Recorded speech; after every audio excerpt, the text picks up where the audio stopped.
Hello, everyone, and welcome back to Open Dancing in the Streets. Ooh, yeah, it's an organization that brings free public dance performances to our communities.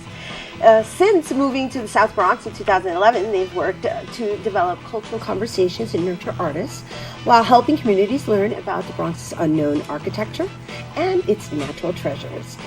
And on August 13th, Dancing in the Streets will be launching their latest series, Dancing Through the Bronx. Woo!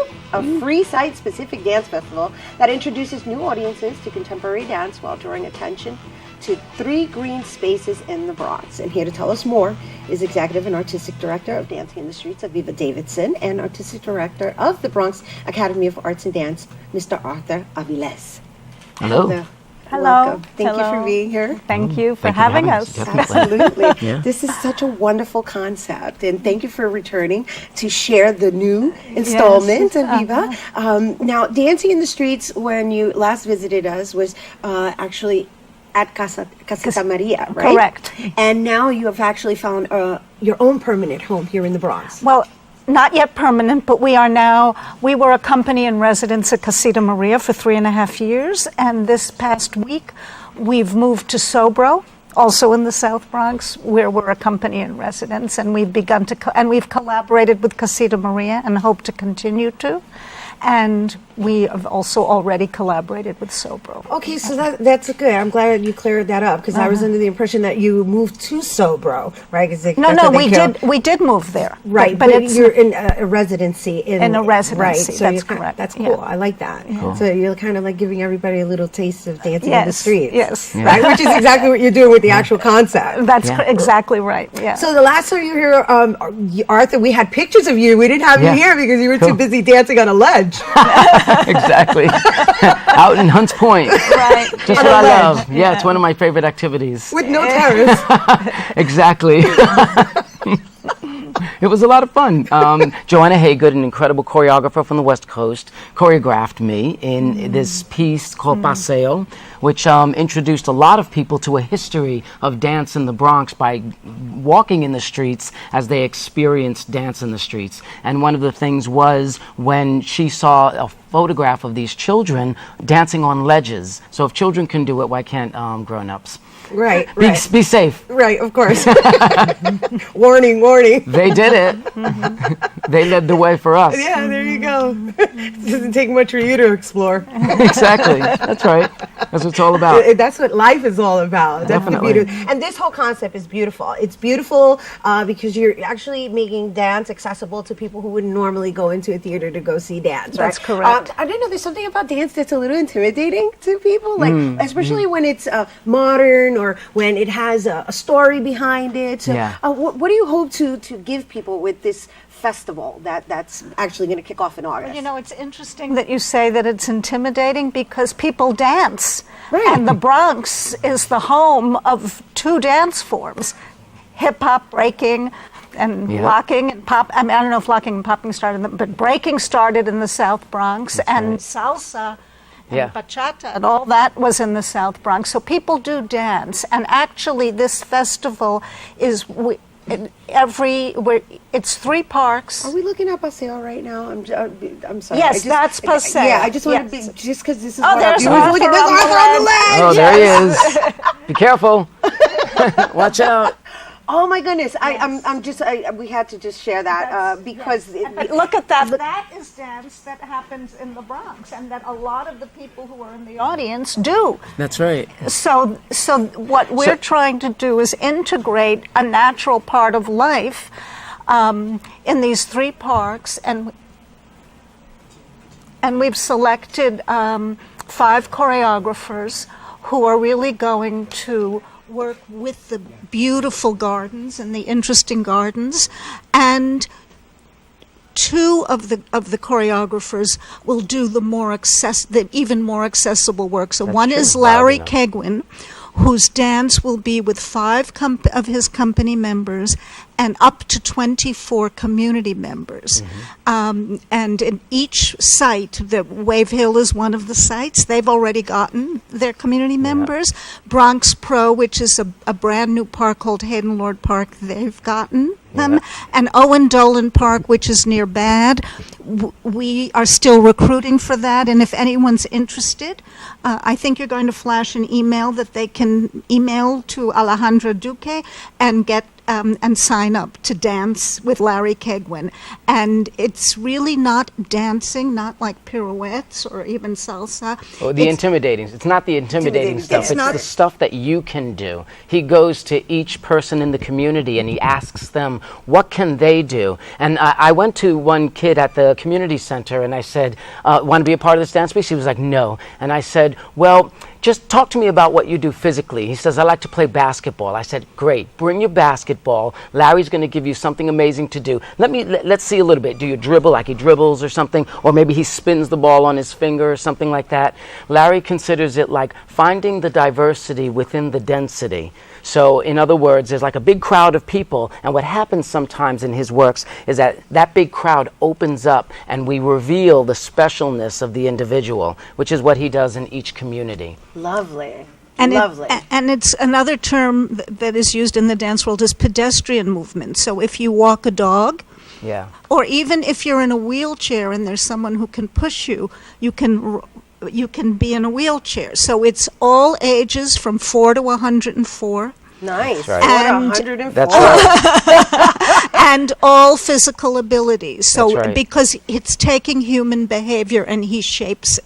Yeah, rather than gives people things that they cannot do, Right. he actually asks them to do what it is that they can do and show off. Nice. Nice. That's really nice. That's really so. Okay, so this is for the actual the community member dance. Yeah. Yes. Right. And I just want to clarify that for anybody who's watching, because there are various activities going on with dancing through the Bronx. But this particular one has 3 park locations, and 2 of them are filled. And then the one that has availability is the Owen Dolan Park. Yes, and just to be clear, there's 3 performances on August 13th, 14th, and 16th. And the community members have to come twice. They have to come another time. Well, August 11th for Owen Dolan, right? That's right. For a workshop with Larry, where they will decide if they're dribbling a basketball or rolling in, sitting in a wheelchair, doing a cartwheel, or just walking, and then they would have to come on the 16th to perform.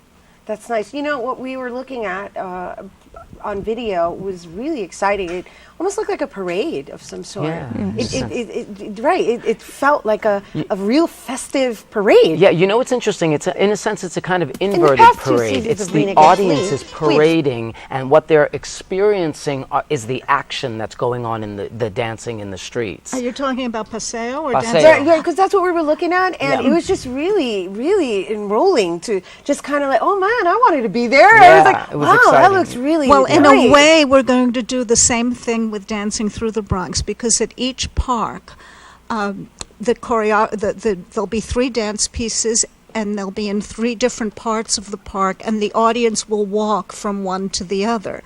So in Owen Dolan Park and in Hayden Lord Park, which are small parks, the audience walks a short distance. At Wave Hill, they're going to walk a longer distance. So a little bit, and also it'll be a little bit, it's not, Paseo was a unique work, but the idea of the parade will continue, and also the program is like a parade. If you came to all 3 of them over 3 days, you're touring 3 beautiful spots in the Bronx. Right, which is the idea is that you actually showcase the architecture and the nature, and of course the talent and the culture. And the culture, yes. And so Arthur is actually revitalizing a piece, right? That's right, yeah. It's called Ritual Dance, or Ritual Dance of Warriors, or Floor Dance. It was when BAD, the Bronx Academy of Arts and Dance, was building a floor, and we were done with that floor. I wanted to celebrate that. And so it's celebrating the new. So Owen Dolan Park has these grassy areas in it that I noticed no one uses. No one's picnicking in those areas. So I thought, why don't we just get my dancers? There's going to be 15 of them throughout the whole park, and they're going to be doing basically this ritual dance in what I consider opening the park up. It's kind of secular ritual that I feel opens the park up and invites people into the grassy areas that they think they're not allowed to be in for some odd reason. Right, and that's actually Bad's new location as well, right? That's right. Which is on Westchester Ave. That's right. What's the exact address so we could share with 2474 Westchester Avenue. It's right there at Westchester Square, just 1 block away from the 6th train. Mm-hmm. Yep, and it's we've been there for 9 months. Nice, congratulations. Yeah. Well, thank you. Congratulations it's beautiful. on the collaboration as well. This is our third? That's right. I think it's our 3rd or 4th or something like that. Well, yeah. there was Paseo, there was branch dances, and this, it's our 3rd. Yeah, awesome. yeah. And We're excited to be with Dancing in the Streets. I mean, they really take the Bronx into consideration. I mean, that's what it's all about, right? Absolutely. You know, the worldwide sensation of hip-hop was born in the Bronx, and Dancing in the Streets should be in the Bronx, celebrating that. Absolutely, and thank you for coming on air here, open in the Bronx, to actually share some of the details, even though Arthur Avilés is going to give us a demonstration. Sure. Yes. Yeah, of a little bit of ritual dance. Yeah, nice. And Aviva, do you have any last words before we go? Yes, I wanted to say that there will be, each park will have 3 dances.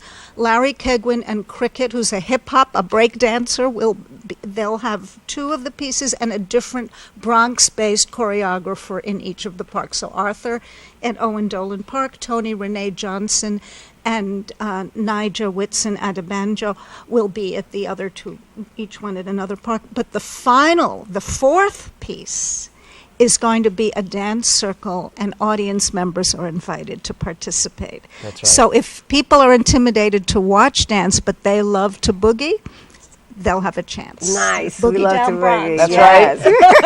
Work it out. All right. Okay, Thank you so thank you much so for all of much. that. And once again, Dancing Through the Bronx series begins on Wednesday, August 13th at 6:30 p.m. at Wave Hill, located on West 239th Street in the Bronx. Then on Thursday, August 14th at 4:30 p.m., they'll continue the series at Hayden Lord Park, located on 1675 Andrews Avenue in the Bronx, of course. And then they end the series on Saturday, August 16th at 2 p.m. at Owen Dolan Park, located on Westchester Ave, of course, in the Bronx. And for more information about the series or to find out more about Dancing in the Streets, you can visit their website by going to dancinginthestreets.org.